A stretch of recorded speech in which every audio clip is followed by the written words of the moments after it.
별기의 신앙 고백서 강의 20번째 시간입니다. 그리고 23조 하나님 앞에서 우리의 의라는 주제입니다. 제가 23조를 요약해서 읽어드리겠습니다. 우리는 우리의 행복이 예수 그리스도로 말미암아 주어지는 우리 죄의 용서에 있고 다윗과 바울이 우리에게 가르치는 바와 같이 하나님 앞에서 우리의 의도 그 죄의 용서에 있음을 믿습니다. 우리는 하나님께 모든 영광을 돌려야 하고 하나님 앞에서 스스로 겸손해야 하고 우리가 어떤 존재인지를 스스로 깨달아야 합니다. 우리는 자신을 위하여 어떤 것 혹은 우리의 공로를 주장하지 않고 오직 십자가에 못 박히신 예수 그리스도의 순종만을 신뢰하고 의지해야 합니다. 그리스도의 순종은 우리가 그리스도를 믿을 때에 우리의 것이 됩니다. 라는 23조의 요약문입니다. 우리가 예수님에 대해서 계속해서 보고 있고 벨기에 신앙 고백서는 종교개혁이 막 끝날 즈음, 즉 일어나고 종교개혁의 여파가 채 가시지도 않았을 그 시기에 쓰여졌던 가장 먼저 쓰여졌던 그러한 신앙 고백서입니다. 그 특징으로 예수님에 대해서 설명한 것, 성경에 예수님은 이렇습니다 라고 해놓은 것이 가장 큰 분량을 차지하고 있고 또 모든 하나의 신앙 고백들이 교회가 마땅히 가르쳐야 할 바, 그리고 성도가 마땅히 알아야 할 바에 대해서 충분히 설명하고 있습니다. 또한 로마 카톨릭, 우리가 구교라고 부르는 로마 카톨릭의 전통, 그리고 교회에서의 가르침, 그리고 로마 카톨릭에서의 가르치는 교리와 비교하여서 개혁교회가 어떠한 것이 다른가, 그리고 본질상 왜 같은 것이 아니라고 말하는가. 즉 우리가 쉽게 로마 카톨릭을 큰 집이라고 하고 개혁교회를 작은 집이다 이렇게 표현합니다. 많이 들어보셨을 겁니다. 그리고 그것을 구교, 옛날, 그 다음에 이제 이것을 신교라고 부르는 말도 들어보았을 것입니다. 그러나 개혁자들은 로마 카톨릭과 교회를, 개혁교회를 절대로 같은 것으로 보지 않았습니다. 왜 그러냐면 개혁교회, 즉 1500년 중반에 종교개혁을 그들이, 개혁자들이 일으킬 때 그들은 로마에서 가르쳤던, 즉 로마 교회에서 가르쳤던 전통들을 교회에 그대로 들어온 것이 하나도 없습니다. 모두 다 성경이라는 필터를 통해서 걸러냈습니다. 그리고 로마 카톨릭에서 하는 것 중 성경을 거쳐 성경에서 합의된 것만을 교회에서 가르쳤고 그것을 전통으로 인정했습니다. 그 외의 것은 아무리 오래되었다거나 아무리 긍정적인 효과가 있다거나 좋은 영향력을 후대에 충분히 끼칠 수 있는 것일지라도 거부했습니다. 말씀에서 그것을 지지하지 않으면 교회는 그것을 거부했습니다. 그래서 개혁자들은 스스로를 개혁교회의 목사라고 불렀고 그 전까지는 모두 다 신부들이라고 불렀습니다. 즉 목회자를 지칭하는, 성직자를 지칭하는 명칭부터 완전히 다른 것을 사용했습니다. 여러 가지 큰 다른 점이 있지만 눈에 보이는 가장 큰 다른 점은 교회 안에 있는 성화를 모두 다 거부한 것입니다. 그 당시에는 일반 백성들은 물론이고 귀족들 가운데에서도 그를 모르는 사람들이 많이 있었습니다. 그래서 복음을 설명할 때 그들에게 이 복음을 잘 설명하기 위해서 글이 아니라 그림을 이용했습니다. 그 그림을 예수님의 12제자 또 성경에 등장하는 12지파의 그 12라는 숫자에 맞추어서 12가지 그림으로 교회를 장식했고 그것을 하나하나 설명해 주면서 천지 창조에서부터 종말까지 설명했습니다. 그 그림을 보면서 성도들은 복음이 무엇인가에 대해서 듣고 또 눈으로 보는 그것으로 인해서 확실한 효과를 얻곤 했습니다. 이렇게 이어온 교회의 전통을 개혁교회는 과감히 버렸습니다. 그 그림을 가리켜 거룩한 그림이라고 불러 성화라고 불렀습니다. 그 그림을 떼어 집에 가지고 가는 사람도 있었습니다. 또한 어떤 신부는 자기가 임지를 옮길 때 그 그림을 떼어 가지고 갔습니다. 그러면 새로운 신부는 그것에서 또 새롭게 그림을 제작하는 일도 있었습니다. 즉, 그 그림이 복음을 설명하는 도구가 아니라 어떠한 신비한 힘을 가지고 있는 우상이 되어버린 것입니다. 그래서 개혁교회는 그것을 방지하고자 모든 그림을 교회에서 허락하지 않았습니다. 그리고 복음은 오직 설교를 통해 가르치고 가르침을 받는 것으로 알 수 있다라는 것을 바탕으로 성도들에게 성경을 가르치는 것을 열심히 했습니다. 그래서 로마 카톨릭에서 하지 않았던 성경의 번역을 개혁자들은 힘썼습니다. 이것을 출발로 인하여 많은 차이점들이 로마 카톨릭과 개혁교회와는 점점 차이가 벌어지게 되었습니다. 그 차이가 벌어진 가운데 오늘 우리가 보는 의라는 개념이 등장합니다. 하나님 앞에서의 의. 우리가 과연 의가 있는가? 의라는 것은 공의, 정의로 나눌 수 있습니다. 그것이 그것 같지만 공의와 정의는 다른 것입니다.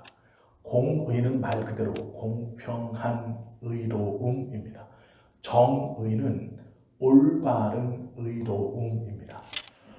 이것을 좀 쉽게 설명하면 공의라는 것은 사람의 신분이나 나이나 재산이나 직위에 상관없이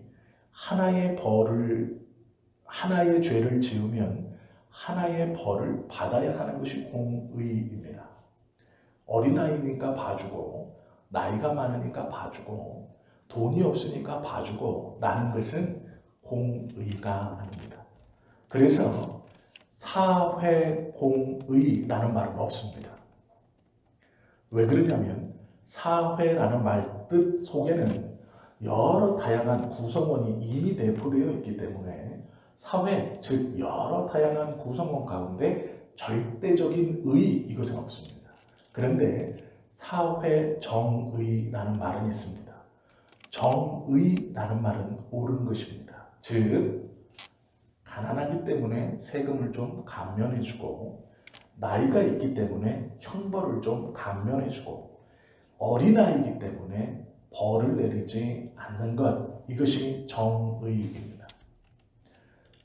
잘못에 대해서 분명히 벌을 하지만 그것을 개인의 상황에 맞추어서 적용하는 것, 즉 잘못에 대한 책임을 분명히 묻지만 그 잘못할 수 있었던 상황과 여건을 따져서 개인에게 다르게 책임을 묻는 것을 정의라고 부릅니다. 그래서 사회공의라는 말은 우리가 사용하지 않지만 사회정의라는 말을 우리가 사용합니다. 사회정의라는 말을 사용할 때 우리가 착각하는 것이 있습니다. 그것은 내가 속도를 위반해서 얼마나 벌금을 떼었고 나는 이렇게 그 벌금을 납부하면 책임을 지었고 저 사람은 나보다 더 큰 죄를 지었는데 왜 저렇게 가벼운 벌을 받는가? 라고 되물을 수 있습니다. 그러면서 우리는 정의를 실천해야 됩니다. 이렇게 말합니다. 그러나 엄밀한 말은 공의를 실천해야 됩니다. 라고 말해야 되는 것입니다. 정의라는 것은 사람마다, 개인마다, 환경과 여건마다 기준이 달라집니다. 다만 한 가지 꼭 분명한 것은 벌을 내린다, 책임을 짓는다. 이것은 모든 것에 있어서 한다라는 그것이 내포된 것뿐입니다. 그래서 정의로운 사람, 사람이라고 말할 때 우리는 그 정의로운 사람이라는 기준이 모두 다 다르다는 것을 알고 있어야 합니다. 그래서 똑같다라고 말하면 안 됩니다. 제가 왜 이 설명을 길게 하냐면 하나님께서 우리에게 베풀어 주신 것은 정의가 아닙니다. 하나님의 정의라는 말을 들어보셨습니까? 못 들어보셨을 겁니다. 왜 그러냐면 하나님은 어떠한 개인에게 너는 지식이 없으니 벌을 좀 작게 내리고 너는 많이 배웠는데도 일부러 한 것 같으니 더 중하게 내리고 그러지 않습니다. 그래서 우리는 하나님의 공의라고 말합니다. 모든 사람이 똑같은 벌을 받습니다. 이후 여하를 막론하고 핑계대지 못합니다. 이것이 하나님의 공의입니다. 이 하나님의 공의의 적용은 죄인된 모든 사람들의 상황과 형편에 상관없이 동일한 죄의 무게를 받습니다. 그것은 죽음입니다. 이것이 하나님의 공의입니다. 우리는 이 하나님의 공의를 즉 그 공평하게 의로우심을 만족시켜서 그 공의의 처벌에서 비껴나가거나 그 처벌을 면해야 영원한 생명을 얻을 수 있는 것입니다.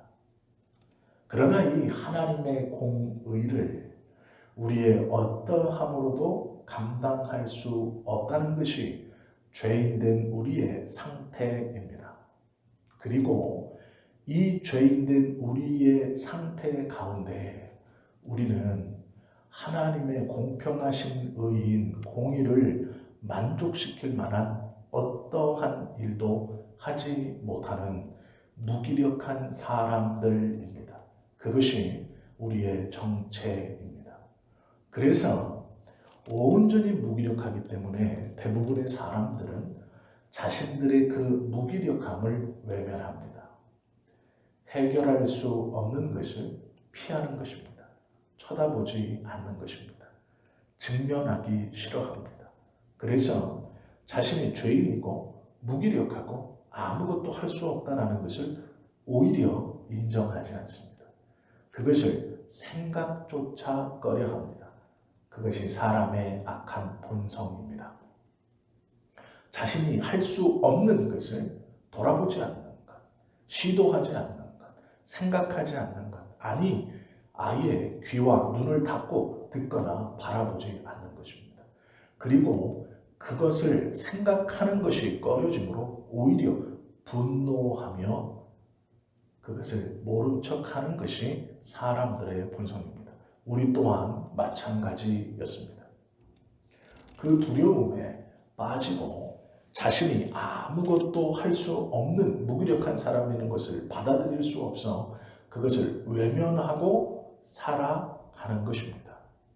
그러나 하나님께서는 이 공의를 만족시키면서 또한 하나님께서 계획하신 구원의 계획을 이루어 주시기 위해서 우리에게 의로움이라는 것을 주셨습니다. 이 의로움은 우리의 안에서 하나님께 올려드리는 것이 아니라 우리의 밖에서 우리의 안으로 와 하나님께서 의로움이 있구나라고 말씀해 주시는 겁니다. 즉 우리 안에서 스스로 생겨 아니면 스스로 붙들어 하나님께 보여져 저는 의가 있습니다. 이럴 수 없는 것이 의입니다. 밖에서 안으로 들어와 안에서 믿음으로 그것을 붙들 때 하나님이 보시고 의가 있구나 이렇게 말씀해 주시는 것이라는 것이죠. 밖에 있는 의는 우리가 지난 시간에 본 것처럼 예수 그리스도입니다. 예수 그리스도께서 십자가를 지심으로 하나님의 의를 붙드셨습니다. 그리고 우리는 성령 하나님께서 일으켜 주시는 믿음으로 그 십자가의 사건 속에 일어난 의, 즉 그리스도의 십자가의 사건을 나의 사건으로 붙들어 우리 안에 그 하나님의 의를 가지고 들어와 하나님 앞에 내어 보일 수 있는 것입니다. 그것이 믿음이라고 지난 시간에 함께 보았습니다. 믿음은 단순히 내가 믿는 것이 아니고 성경에 대해 하나님께서 원하시는 믿음이 무엇인가에 대해, 구원이 무엇인가에 대해 정확히 알 수 있는 지식과 또한 그 지식을 깨달아 감으로 내가 죄인이며 아무것도 할 수 없는 성경에서 기록한 완전히 타락한 전적으로 무능한 존재라는 것을 인정하는 동의, 그리고 성경에 기록된 하나님의 구원의 말씀을 끝까지 믿고 있는 신뢰가 함께 있어야 온전한 믿음이 된다라고 말씀을 나누었습니다. 오늘은 그 믿음으로 예수 그리스도 그분이 이루신 밖에 있는 의를 내 안으로 들어오는, 그리고 이 은혜를 받는다는 것이 무엇인가에 대해서 함께 좀 보려고 합니다. 23조는 죄 아래 있는 인간, 이것에 대해서 먼저 이야기합니다. 쉬운 말로 소망이 없는 인간이라는 것입니다. 그러나 죄 아래에 있으나 소망을 품고 있는 인간. 성경은요, 사람에 대해서 비참하다라고 말씀하고 있습니다. 비참하다. 아무것도 할 수 없는, 즉 옳은 것이 하나도 없는 그러한 존재, 그것이 우리 인간이다, 이렇게 말합니다. 그러나 그 인간, 가장 비참한 인간이 가장 큰 은혜를 받을 수 있음은 예수 그리스도가 인간으로 이 땅에 오신 것입니다. 가장 비참한 타락의 주체이며 타락의 모체이고, 우리가 타락함으로 하나님께서 창조하신 자연 만물이 함께 고통받고 있는 하나님의 창조물 중 스스로 죄를 선택하고 타락하여 스스로 하나님에게서 떠난, 자신뿐 아니라 하나님이 그 사람에게 맡겨주신 통치의 권한이 미치는 모든 자연 만물을 함께 타락시켜버린, 그러기에 어떠한 것으로도 회생할 수 없는 우리들이지만 예수 그리스도가 그 인간으로 이 땅에 오심으로 인하여 우리는 가장 비참하지만 가장 고결한 소망을 품고 사는 사람이 될 수 있는 것입니다. 하나님께서 우리를 사랑하신다라는 것은 완전 무결한 상태로 죄 없이 이 땅에 처음 만드셨기 때문에 우리를 사랑하신다라고 표현하는 것이 아니라, 그렇게 비참함 가운데 처한 우리를 포기하지 아니하시고 다시 원래의 상태로 회복시키시는 그 하나님을 보며 그 약속을 믿으며, 하나님이 나를 사랑하시는구나 알 수 있는 것입니다. 우리를 처음 그렇게 만드는 것에서 사랑을 확신하는 것이 아니고 다시 그렇게 회복시켜 가신다는 그 말씀 속에서 하나님의 사랑을 확신하는 것입니다. 로마서 3장 24절은 분명히 이렇게 말합니다. 그리스도 예수 안에 있는 속량으로 말미암아 하나님의 은혜로 값 없이 의롭다 하심을 얻은 자 되었느니라. 될 것이니라 아닙니다. 되었느니라 라고 말씀합니다. 이미 우리는 하나님의 은혜로 예수님께서 이루신 속량으로 말미암아 값없이 구원을 얻은 자가 이미 되었다, 이렇게 선언하고 있다라는 것입니다. 값없이 구원을 얻었다. 그러면 값없이 구원을 얻은 사람들이 보여지며 살아가는 태도가 있습니다. 그 6가지가 있습니다. 제가 한번 문장으로 읽어드리겠습니다. 그렇다면 우리는 항상 이 확고한 근거를 붙들어야 합니다. 우리는 하나님께 모든 영광을 돌려야 하고 하나님 앞에서 스스로 겸손해야 하고 우리가 어떤 존재인지를 스스로 깨달아야 합니다. 우리는 자신을 위하여 어떤 것 혹은 우리의 공로를 주장하지 않고 오직 십자가에 못 박히신 예수 그리스도의 순종만을 신뢰하고 의지해야 합니다. 이것이 문장으로 6가지의 태도에 대해서 읽어드린 겁니다. 이것을 하나하나 끊으면 이렇습니다. 첫 번째, 이 확고한 근거를 붙들어야 합니다. 값없이 구원을 얻은 성도들이 살면서 보여지는 믿음의 태도, 첫 번째, 이 확고한 근거, 즉 예수 그리스도를 확고한 근거로 삼아야 한다라는 것이죠. 구원은 예수 그리스도를 확실하게 붙드는 것에서 출발되어집니다. 지난 시간에 우리가 함께 나눈 것을 기억하셔야 됩니다. 믿음이 구원의 조건이 아닙니다. 믿음은 구원의 도구입니다. 믿음이 모든 것을 가능하게 하는 것은 아닙니다. 잘 들으셔야 됩니다. 예수 그리스도가 모든 것을 가능케 하십니다. 예수 그리스도가 모든 것을 가능케 하시고 그분이 모든 것을 가능케 하신다는 것을 신뢰하는 것이 믿음입니다. 즉 믿음이 있다고 하여서 모두 다 예수님을 그리스도로 믿을 수 있거나 예수님께서 모든 것을 가능하시다는 것을 고백하지는 못합니다.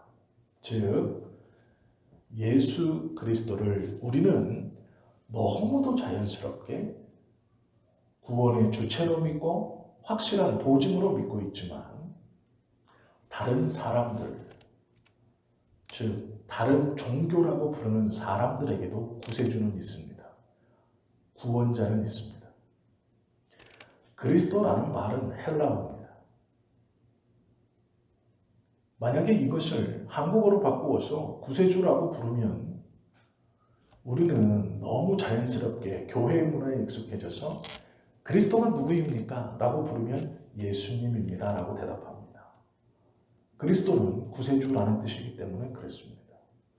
그러나 다른 종교에서 당신들의 구세주가 누구입니까?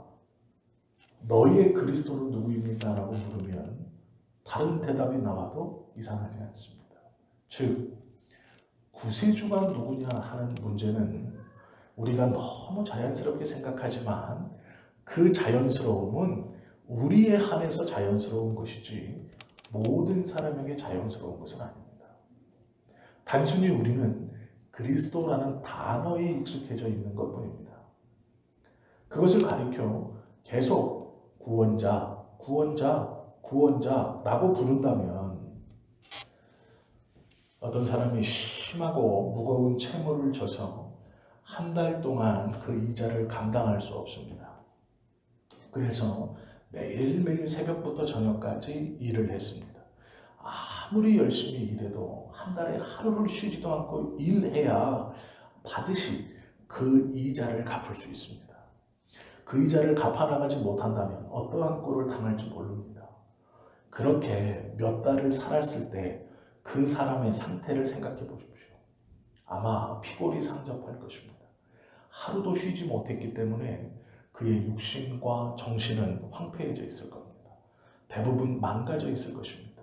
삶에는 기쁨이 없을 것입니다. 그 사람에게 구세주는 누구입니까? 그 채무를 대신 갚아주는 사람이 구세주입니다.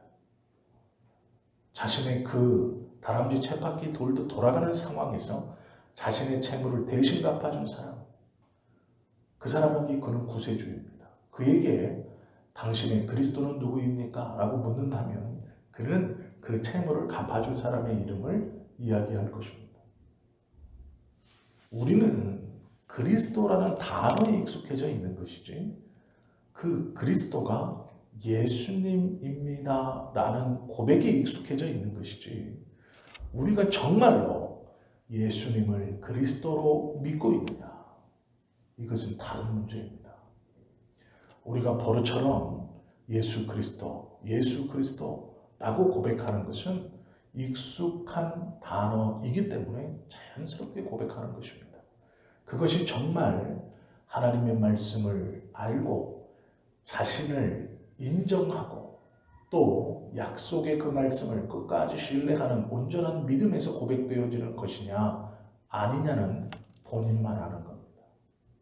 그러나 우리는 확신하는 것 하나는 이 고백을 우리 스스로 우리 안에서 믿음을 가지고 하는 것이 아니라 성령께서 우리 안에 믿음을 일으키셔서 그 예수님을 그리스도로 즉 구세주로 고백하게 하신다 라는 것조차도 믿는 것일 수밖에 없습니다.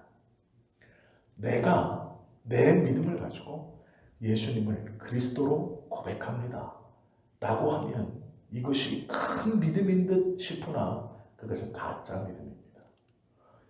온전한 믿음은 성령께서 내 안에 믿음을 일으키셔서 내가 온전한 지식과 동의와 신뢰 안에 성령님이 일으키시는 그 믿음으로 예수님을 나의 구세주로 고백하게끔 하신다라는 것을 믿는 것입니다.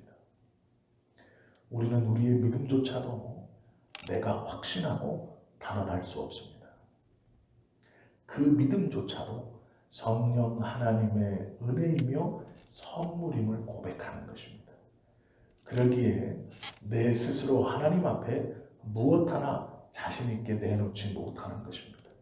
이것이 겸손입니다. 그리고 그것을 인정하는 것을 하나님이 겸손한 자다라고 말씀해 주시는 것입니다. 교만한 것은 자신의 믿음에 자신 스스로 당당하고 자신한 것을 교만한 것이라고 합니다. 우리가 교만함을 잘못 알고 계시는데요. 교만한 것을 다른 사람 앞에 나서고 자기는 잘하고 남은 못하고 저 사람 잘난 체하네, 교만하네, 아닙니다. 교만이라는 것은 자신의 믿음을 자신이 장담하는 사람을 교만하다고 하는 것입니다. 자신의 믿음을 자신이 장담하기에 성령 하나님께 매어달리지 않고 그러기에 기도하지 않고 하나님의 은혜를 모르고 자기 자신이 자신의 믿음을 확신하여서 성령님의 도움을 구하지 않는 사람, 도움을 구하지 않기에 기도하지 않고 기도하지 않기에 마음의 평강과 기쁨이 없어 그냥 자신의 감정과 내 생각과 내 의지가 자신의 도덕적 기준에 합당하면 그것으로 만족하고 살아가는 사람, 그가 비록 말투가 겸손하고 행동거지가 조심스럽다 할지라도 그는 교만한 사람입니다. 말을 이렇게 하고 말을 저렇게 한다고 해서 교만한 사람이 아닙니다. 내 눈에 잘난 체 하는 사람이 교만한 사람이 아닙니다. 자신의 믿음을 스스로 자신하는 사람이 교만한 사람입니다. 하나님 앞에 겸손하다는 것은 믿음도 성령께서 주시는 은혜임을 고백하는 사람이 겸손한 사람입니다. 우리는 이 확고한 근거를 붙들고 하나님 앞에 모든 영광을 돌리며 사는 것이 두 번째 특징입니다. 하나님 앞에 모든 영광을 돌리는 것. 믿음도 내 안에서 일어난 것이 아니고 성령 하나님의 선물로 주어지는 것이니 오로지 하나님께 영광을 돌릴 수밖에 없죠. 그리고 내가 아무것도 내세울 것이 없으니 하나님 앞에 겸손할 수밖에 없습니다. 그러면 우리는 우리가 어떤 존재인지 깨달을 수밖에 없죠. 그것이 네 번째입니다. 다섯 번째는 아무런 공로도 주장하지 못한다라는 것입니다. 내가 주님을 위하여 이것을 하지 않았습니까? 그러한 말을 감히 꺼내지 못한다라는 것이죠. 마지막은 오직 그리스도에 순종하는, 신뢰하고 의지해야 합니다. 우리에게 믿음이 무엇냐라고 물을 때 우리가 나는 믿음이 있습니다 라고 말할 때 그 믿음은 예수님께서 십자가에서 하나님의 뜻에 온전히 순종하신 그 순종을 저는 믿습니다. 즉 예수님의 십자가의 사건이 완전히 하나님의 공의를 만족시키셨다는,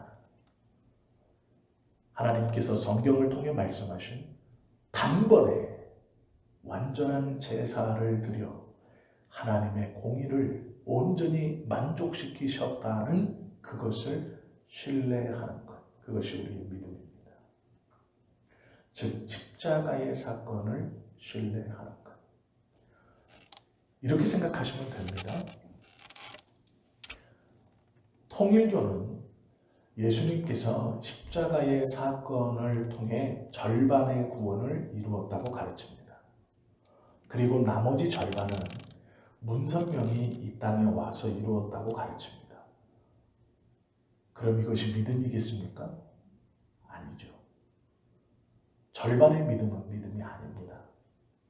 예수님의 십자가의 사건이 온전히 하나님의 공의를 만족시키셨다는 것, 그것을 완전히 믿는 것이 믿음입니다. 그것도 있고 다른 것도 있다라는 것은 믿음이 아닙니다. 우리가 나는 예수님도 잘 믿어 구원받을 겁니다.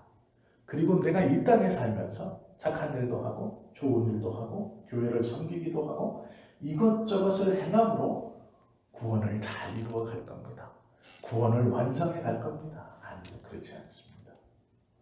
우리의 구원은 예수 그리스도의 십자가의 사건을 온전히 믿는 것, 그것 하나면 되는 것입니다.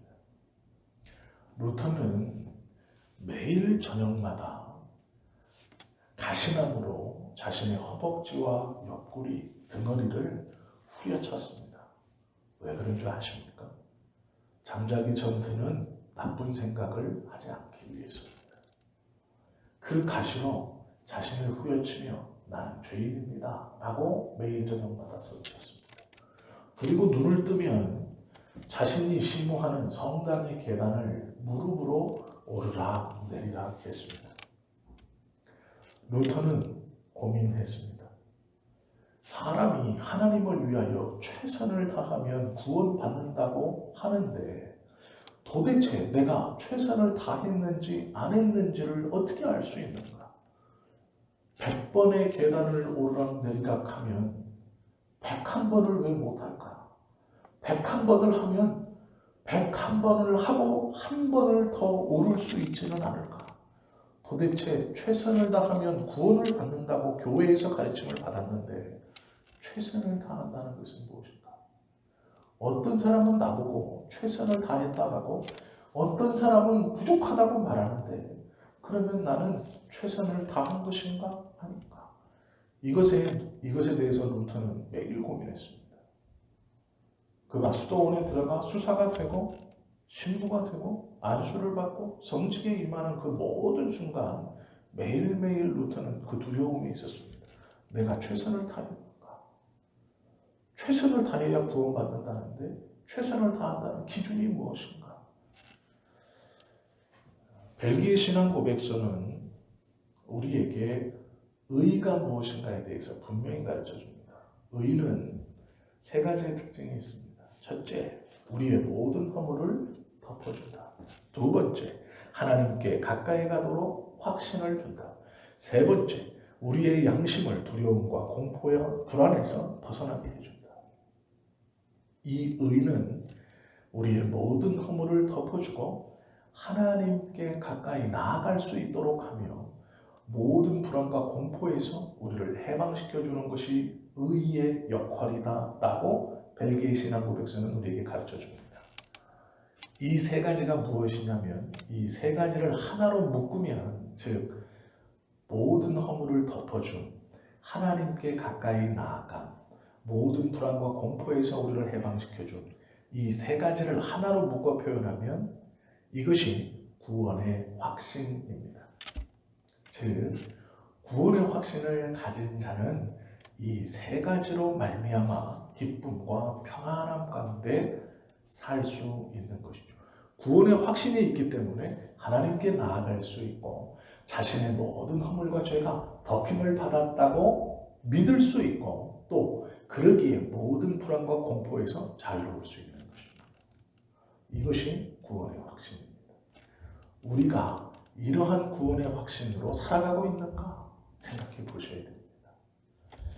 이 구원의 확신을 가지고 있는 사람이 하나님의 의를 소유한 사람입니다. 하나님께서 그를 보고 의롭다 칭하신 사람입니다. 즉 우리는요, 값없이 구원을 얻은 자가 보여야 되는 태도 6가지, 또 그 의를 가졌다, 내가 받았다 확신하는 사람이 갖는 구원의 확신의 표징인 3가지, 이 9가지의 삶이 우리 안에 드러나는가, 그것을 통해 내가 하나님께서 의롭다 하시는 그 의를 가지고 있는가를 검증해 볼 수 있다는 것입니다. 제가 다시 한번 읽어드릴 테니까 나는 어떤가 생각해 보십시오. 이 확실한 근거를 붙들고 있는가? 하나님께 모든 영광을 돌리고 있는가? 하나님 앞에서 겸손한가? 내가 어떤 존재인지를 깨닫고 있는가? 아무런 공로도 주장하지 않고 있는가? 오직 그리스도의 순종만을 신뢰하고 의지하고 있는가? 우리의 모든 허물을 하나님께서 덮어주신다 믿는가? 하나님께 가까이 갈 수 있다고 믿는가? 우리의 양심을 두려움과 공포와 불안에서 벗어나게 해준다고 믿고 있는가? 이것이 우리에게 드러나야 하는 특징들입니다. 우리의 삶에서 이러한 것이 드러나야 됩니다. 그 사람이 하나님의 의를 소유한 사람이고 믿음을 가지고 있는 사람입니다. 만약에 이것 중 어떠한 것이 부족하거나 결여되어 있다면 여러 가지 이유가 있겠지만 이심칭의를 얻지 못했다거나 구원의 확신이 없다거나 아니면 성경적 지식이 부족하기 때문에 그렇습니다. 좀 어려운 말로 종교개혁자들은 이렇게 말했습니다. 솔라 피데, 오직 믿음, 솔라 그라지아, 오직 은혜, 솔루스 크라이투스, 오직 그리스도, 솔라 데오 그라지아, 오직 하나님께 영광, 그리고 마지막으로 오직 성경, 솔라 스크립투라, 이렇게 불렀습니다. 멋있는 말 같지만 우리말로 말하면 하나님이 최고입니다 라는 뜻입니다. 성경의 말씀을 바탕으로 하나님이 나의 모든 것 되십니다. 나의 모든 것은 하나님께서 옵니다. 주님의 은혜입니다. 저는 혼자서는 아무것도 할 수 없습니다. 이것이 종교개혁자들이 고백한 말입니다. 이 단어가 솔라 피데, 솔라 그라지아, 솔루스 크리스투스, 솔로 데오 그라지아, 솔라 스크립투라, 왜 멋있냐면 라틴어기 때문에 멋있습니다. 우리나라 말 아니니까요. 한국말로 하면 오직 믿음, 오직 은혜, 오직 그리스도, 오직 하나님께 영광, 오직 성경, 이런 뜻입니다. 어렵지 않은 말이지만 목회자들이 저를 포함해서 유식하게 보이고 싶어서 괜히 하는 말입니다. 우리 안에 의가 있다는 것은요, 성경은 이 의가 우리 안에 이미 있다라고 말씀하십니다. 그러면 왜 나는 그 모습대로 살지 못하느냐? 이 의가 있다는 것이 무엇인지를 우리가 명확하게 모르기 때문입니다. 그렇기 때문에 그렇게 살지 못하는 것입니다. 이미 우리에게 있지만 우리가 가지고 받고 있는 이 은혜가 우리의 삶에서 어떻게 작동할 수 있는지, 어떻게 작용을 이미 하고 있는지, 내가 그것을 이제 받는 것이 아니라 이미 가지고 있는데 그 이미 받은 의가 우리의 삶에 어떻게 드러나고 어떠한 역할을 하는지를 알지 못해서 그렇게 누리지 못하고 사는 것입니다. 이제는 이렇게 사셔야 합니다. 우리의 모든 허물을 덮어 주셨습니다. 하나님께 우리는 가까이 갈 수 있습니다. 우리는 모든 두려움과 공포와 불안에서 벗어날 것입니다. 이것이 의의 있는 사람이 믿음으로 살아가는 방법입니다. 모든 허물을 터핌을 받고 하나님께 나아갈 수 있고 불안과 두려움과 공포에서 벗어난다. 내 안에 있는 의는 이러한 능력을 가지고 있구나. 그러면 이 의를 이미 받은 나는 그러한 은혜를 누리고 살면 되는구나 라고 오늘 이 저녁 깨달으신다면, 그리고 그렇게 기도하시고 그것을 누려가시기로 작정하시는 것은 하나님께서 우리에게 베풀어 주신 바른 의를 소유한 사람들의 기도이며 또 우리가 하나님 앞에 바르게 살아가는 성도의 모습일 것입니다. 오늘 제가 24절을 한 번 더 읽어드리겠습니다. 그리스도 예수 안에 있는 속량으로 말미암아 하나님의 은혜로 값없이 의롭다 하심을 얻은 자 되었느니라. 될 것이니라가 아니고요. 되었느니라.